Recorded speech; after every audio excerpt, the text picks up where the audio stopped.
Hi, magandang gabi muli mga batang Maynila at mga minamahal kong lolo't lola.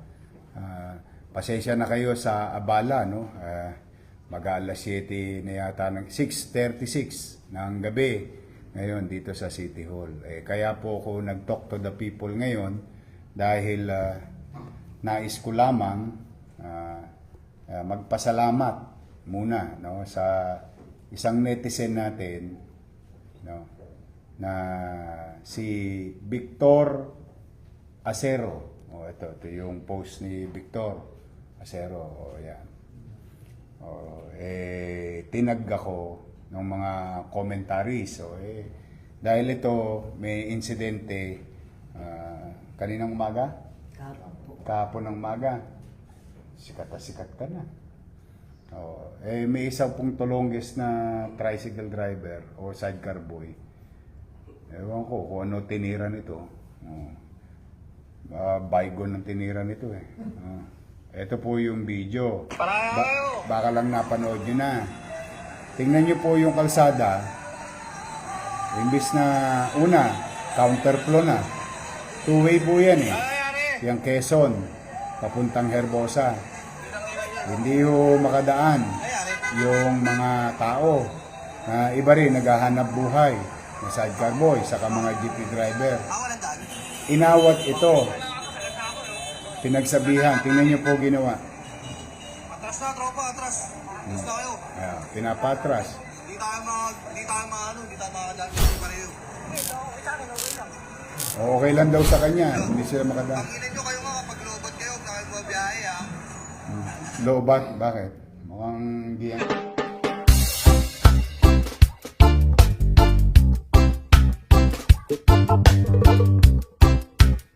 Giyang ka. Tapos na ba yung tama? Bumaba na? Hindi naman. Ano tinitira mo? Bukod sa baygon? Ha? Asinggero. Ha? Asinggero. Ha? Asinggero. Nagiinom ka. Anong pangalan mo? Liklik po. Ha? Liklik. Sarkal? Liklik. Let Sarkal? Hindi. Liklik po. Let. Ba't ang hina ng boses mo ngayon? Dito, lakas-lakas ng boses mo. Ha? Oo. Gusto ko lang ipagpasalamat do sa ating netizen na concern, no? Concern siya na may mga ganitong klaseng driver. Ako, sa totoo, habang dinidisiplina ko ang lungsod, ako naman, nilalagyan ko naman ng puso. Inuunawa kong pilit. Tricycle driver, sidecar boy, vendor. Pinipilit ko kayong unawain. Bagamat maraming nagrereklamo sa inyo, pinagkakasya-kasya ko ang pamahalaan. May mga bagay na non-negotiable, o may mga bagay naman na okay, pwede pa natin pikitan ng matayan pero disiplinahin natin. The same thing to tatlong gulong. Marami nagrereklamo na haragan o parang binabaliwala ng mga sidecar boy na katulad ko yung kalsada. O isa na nga to. Let. Liklik po. Lek. Lek ka ng nenang mo eh. Ito po yung tulongges. Gusto ko lang uyarap sa inyo na ito hindi ko kinukonsinti. Baka lang nakalimutan ni Leklek na may bago ng gobyerno sa Maynila. Bago pa kumalat-kalat yan kung saan, I just wanted to address yung concern ng ating mga kababayan at saka yung ating netizen na ipinagmamalasakit ang gobyerno ng Maynila. Ipinagmamalasakit yung ating mga kalsada at kaayusan. Yung mga katulad nito, ito yung mga dapat na dinidisiplina natin.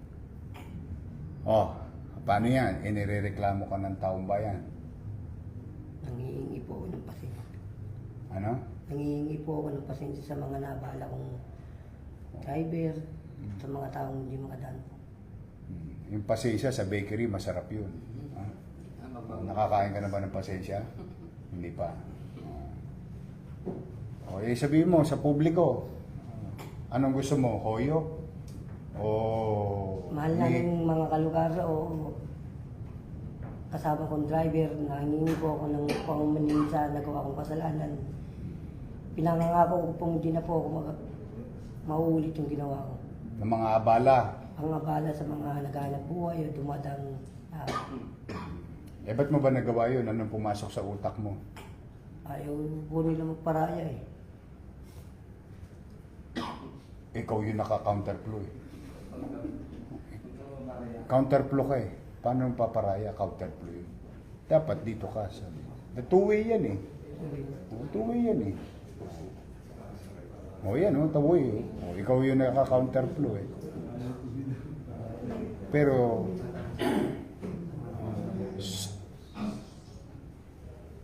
si Romy bagay ba yun? Oo. Eh, nakita ko kasi pipilay-pilay eh. Oo. Eh, ito, tanda mo to ah.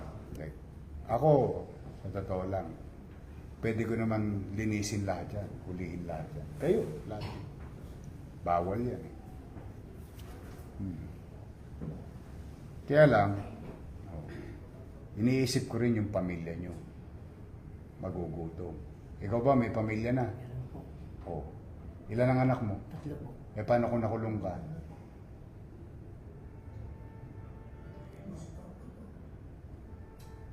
Yun ang lagi mong iisipin. Pag bumabiyahe ka, naghahanap buhay ka. Hindi mo ginagawa yung para sa iyo. Ginagawa mo yung para sa pamilya mo. Nakulong ka na ba? 3 beses na po. Oo.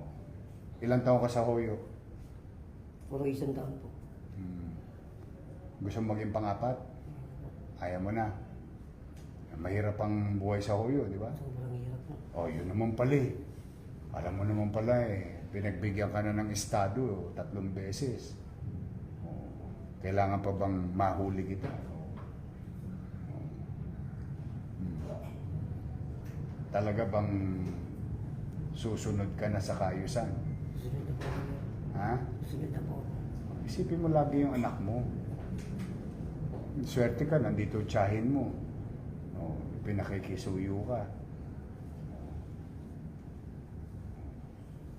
Yung pinerwisyo mong taong bayan. Oh, ito, nahuli po to nila Major Apostol. Kalat na pulis sa Maynila, hindi pa kayo natatakot. Ha? Huwag ka nang ulit ha. Opo yun. Sigurado ka? Sigurado po. O papitig na lang. Ayan. Ha? Siguraduhin mo ha. Sigurado po. Ayan. Nay, halika. O, iuwi mo na tong pamangkin mo. Pagsasabihan mo ha. Eh, lalo na yan. Ayun nga po sir, sabi ko nga po sa kanya, paano kung makulong ka, paano Oo. nga lola mo? Ayun din ang ano ko. May lola din po siyang 80 years old na sir. Ilan taon? 80 po. Oo. Tingnan mo yan. Siya yung... Ang dami palang nakatang sa balikat mo eh. Opo, Eh, simpleng bagay lang yan. Oh. Bigay mo na yabang sa kanila. Hayaan mo sila mayabang. Kung sa tingin mo niyayabang ang kanila. Ang isipin mo, pag bumiyahe ka, may pasahero ka, may pang-boundary ka. Oh. Pag may boundary ka, may neto ka. O di may panchicha na kayo. O kaysa mga hold up ka sa Arten, nakita mo sa Arten, araw-araw may inuuli ako. Oh. Di ba? Huwag kang lilinya doon ha. 5-5 pulis doon. Makakalawit at makakalawit ka ron. Saka doon, may nasasagasaan ng truck. Isipin mo lagi yung yung mga anak mo. Inalaga niya pa yung lola niyang isa. Opo, yun po ang kasama niya doon sa itaas. Siya po yung nag-aabot ng pagkain sa taas. Kasi nasa baba naman po kami. Kung ano yung kaya din po. Kami po. Tulong po. Naggagamot ba lola mo? May maintenance. Ano maintenance niya? Nakakalimutin po yung buwan. Nakalimutan ka ng apo niya, gano'n? Nakakalimutin po yung lolo ko eh. Oo nga, nakakalimutan ka niya. Minsan, madalas po. Madalas. Ano na yon? Dala ng edad? Dito na po yun. Ilan taon na? 80 po yun. 80. Nagme-medicine siya. Opo. Anong maintenance niya? Hindi ko po alam yung gamot. Meron po sa baga, meron po sa ano. Sino nagbibigay ng pambili ng gamot? Yung mga nakukuha niya po sa ano sa Pensyon. Pensyon Isa, po. yung pinadadala ko. opo, Ganun. nakukuha niya po. Pinabibili bibili po ng gamot po lahat. Pagkain, minsan, pagkain. Minsan. Tapos may 3 ka pang anak.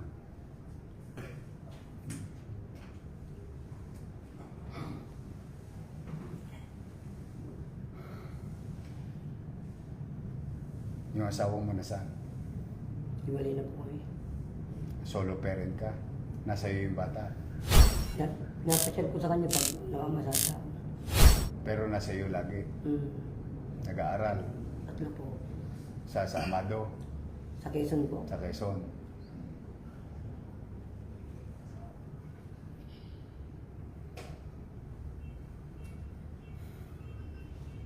Ay, pabaling nga 5 bulig. Wala akong... Ay, pera muna. Padala mo to sa ano ha.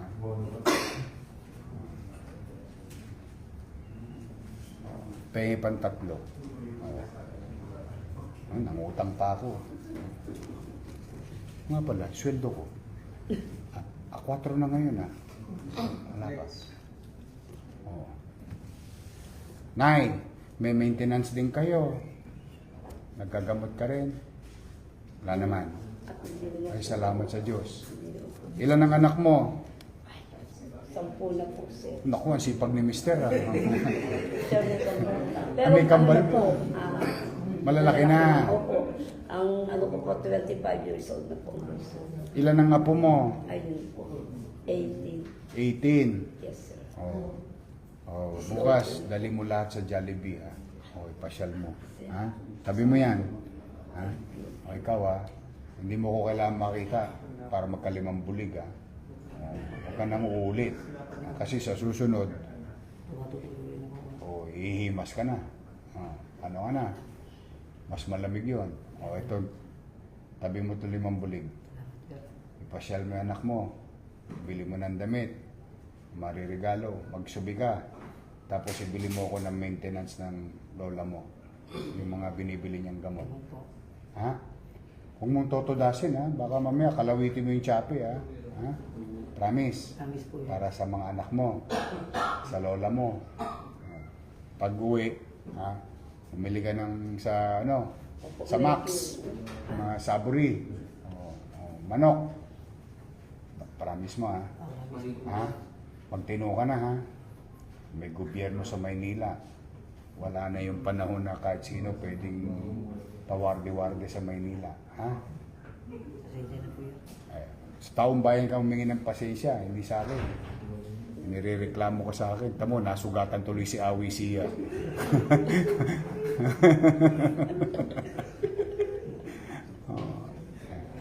Mag-iingat ka. Mahal ko kayo. Sa totoo lang. Ayaw ko pakulong ng pakulong. Kaya lang anong gusto yung gawin ko. Ayaw niyo magtino. May pananagutan ako sa taong bayan. Kailangan ko tutup din yun. Ang taong bayan naghahangad ng kaayusan. Ay tayo, sumunod na rin tayo. Ha? Salamat yun. Ha? Isipin mo na lang, Pasko ngayon. Pero hindi araw-araw Pasko ha. O, kaya magtino kayo. Ha? Sige na, Nay, iuwi mo na to. Salamat po. O, salamat sa pakikiisa ninyo. O, nadamay pa yung operator mo. O nga pala, naka-impound yung ano nito, di ba? O, soli nyo na, kawawa naman yung operator. Wilabang ko pa rin tulo eh. Soli nyo na sa operator, nadamay lang yun, kawawa naman. Nagpapaboundary lang yun. Hindi naman niya kasalanan nangyari. Sige, mag-ingat ka. Ha? Sir, maraming salamat. Alagaan mo lola mo ha. O, kamusta mo ako ha. Sabi mo sa kanya, I love you. Ha? O, mahal ko yung mga Maraming senior salamat citizen. Ha? Maraming po salamat sa pagbibigay Ay. na paunlak na mag-apologize ang pamangking ko. Sa taong bayan, huwag sa akin. O, Opo. At Teka lang. asahan po ninyo na hindi na po mauulit yan pagsasabihan ko po. amoy lupa na yun. Maraming salamat po sa inyo. Yung ari. Mayor, salamat. Mukhang sabi ko ka na hindi naliligo ha. Ha? Parang mabawasan ang timbang na dito. Hindi, amoy ano eh. Dato puti. Oh. Tama na. Oh. Hindi regalo sa akin to eh. O sa nagregalo sa akin ha, pasensya ka na. Para ikaw nasiga sa Quezon. Ayan. Ikaw ang siga ng disiplina. Ayan. Ayos ba? Bago ka na. Ito pa isa. Thank you doon sa nagbigay ha. Ayan. Ayan. Uwi mo na yan. Maganda yan. Nakita mo sa tindahan binili yan.